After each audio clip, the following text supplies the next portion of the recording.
ஆசிரியர் பணியில் உள்ள அனைவருக்கும் டெட் தேர்வு கட்டாயம் என உச்சநீதிமன்றம் உத்தரவிட்டுள்ள நிலையில் சென்னையில் ஆசிரியர் சங்க நிர்வாகிகளுடன் பள்ளிக்கல்வித்துறை அமைச்சர் அன்பில் மகேஷ் ஆலோசனை நடத்தி வருகிறார். தொடர்பான கூடுதல் விவரங்களோடு இணைகிறார் சிறப்பு செய்தியாளர் சுபாஷ். விவரங்களை பதிவு செய்யலாம். ஆலோசனையில் என்னென்ன முக்கிய பொருள்கள் விவாதிக்கப்படுகிறது?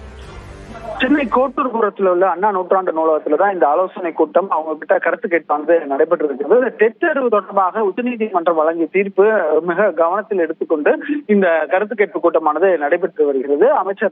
பள்ளிக்கல்வித்துறை அமைச்சர் அன்பில் மகேஷ் தலைமையில இந்த கருத்து கேட்பு கூட்டம் நடக்குது.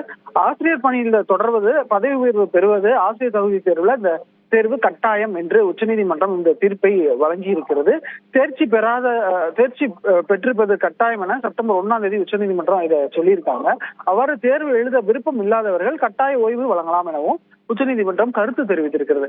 இது ஆசிரியர் சமூகத்திற்கு ஏதேனும் பாதிப்பை ஏற்படுத்துமா அல்லது வேற ஏதாவது பிரச்சனைகள் இருக்கா? இந்த தீர்ப்புல அரசு சார்பாக செய்ய வேண்டிய நடவடிக்கைகள் என்ன? அரசு இந்த தீர்ப்பை எவ்வாறாக அணுக வேண்டும் என்ற ஒரு கருத்தை தான் ஆசிரியர் சங்கங்கள், பல்வேறு ஆசிரியர் சங்கங்கள் இருக்கு, அந்த சங்கங்கள் மூலமாக கருத்துக்களை அவங்க சொல்லுவாங்க.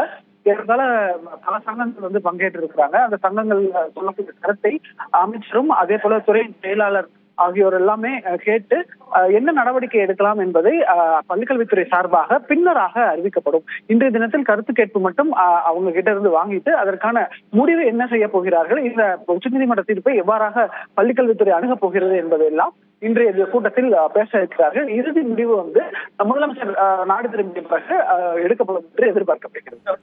விவரங்களுக்கு நன்றி சுபாஷ்.